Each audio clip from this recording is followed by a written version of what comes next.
ہرگز تم جنت کو نہیں پا سکتے. بل کی تفسیر مفسرین جنت سے کرتے ہیں. ارے مسلمانوں کان کھول کر سن لو, ہرگز تم جنت کو نہیں پا سکتے یہاں تک کہ تم اپنے اس مال کو اللہ کی رضا کے لیے خرچ کرو جو تمہارے پاس ہے. جس مال کو سے تمہیں محبت ہے اس مال کو تم اللہ کی رضا کے لیے خرچ کرو. اسلام ایسا مذہب تو نہیں ہے. جب یہ آیت اتری اللہ کے نبی نے بیان فرمائی تو نسائی کی حدیث ہے کہ ابو طلحہ انصاری رضی اللہ تعالیٰ عنہ جو ایک دولت مند آدمی تھے, وہ اللہ کے نبی کے پاس آئے اور آ کر کہا کہ یا رسول اللہ, اللہ ہم سے ہمارے مال کے بارے میں فرماتا ہے کہ اگر تم جنت کے طالب ہو تو جو مال سب سے اچھا ہے تم اس کو اللہ کی راہ میں خرچ کر دو. یا رسول اللہ, میرا سب سے بہترین مال فلانی زمین ہے, میں آپ کو گواہ بناتا ہوں کہ میں اس کو اللہ کے لیے وقف کرتا ہوں.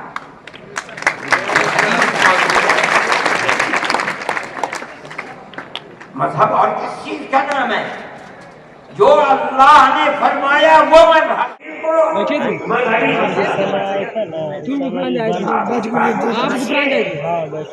لوگ نہیں کہتے میں مسلمان کہہ دیتا ہوں. آپ کے اس صوبے کی حکومت وہ بیساکھی ہے جس میں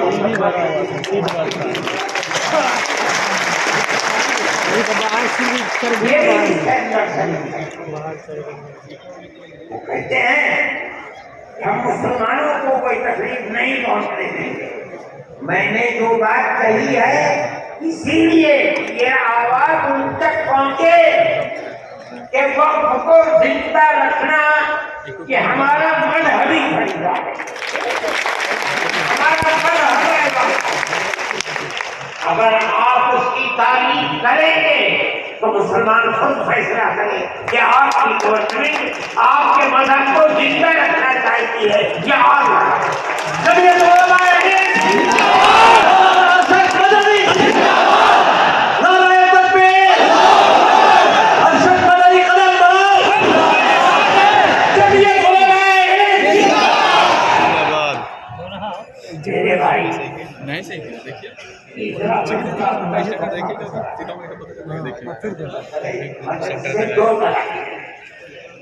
وہ مدرسے ہیں جو گورنمنٹ سے امداد لیتے ہیں, ایک وہ مدرسے ہیں جو گورنمنٹ سے ایک پیسہ بھی نہیں لیتے.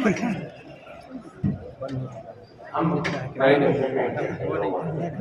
بلاتے تھے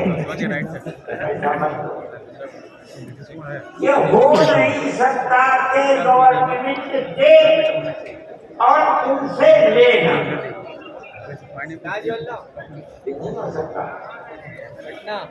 آج سے تقریباً 15 سال پہلے دلی کے اندر ایک میٹنگ بلائی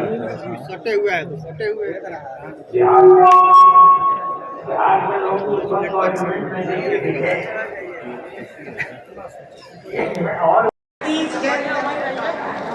اور ورنہ تو بے شمار اوقات ہیں خود نبی کریم علیہ السلام نے اپنی زندگی کے اندر وقت آپ تو اس کے اندر وقت دیتے ہیں. آپ یہ کہیں کہ دستور میں لکھا ہوا نہیں ہے کہ آپ نہیں مانتے کہ مسلمان کو آزادی ہے اپنے مذہب کی حفاظت کی. آپ یہ نہیں جانتے کہ ایک ایک مذہب کی نتیجات کو دستور کے اندر جمع کرنا ممکن ہے. اسلام کو آدمی کے پیدا ہونے سے پہلے موت کے بعد تک قبر کے اندر جو صورتحال ہوتی ہے اسلام سب کو اپنے احاطے میں لیے ہوئے. آپ کے دستور میں کتنی گنجائش ہے یہ بات کہہ دیا کہ ہمیں اپنے مذہب پر چلنے اور اپنانے کا حق ہے. اسے زندہ رہنے کا حق ہے. ہم یہ بات کہہ رہے ہیں, نہیں چاہتے کہ کوئی دوسرا مسلم پیدا ہو. میرے بھائی, میں نے یہ بات کہی اور میں نہیں سوچ رہا ہوں کہ اس سے زائد مجھے کوئی بات کہنی چاہیے. اس لیے میں آپ حضرات سے یہ تشریف آوری کا شکریہ ادا کرتا ہوں. میں اس ہال کے اندر 1-2 مرتبہ پہلے بھی آ چکا ہوں, مگر میں نے کبھی مسلمانوں کا اتنا بڑا مجمع یہاں نہیں دیکھا.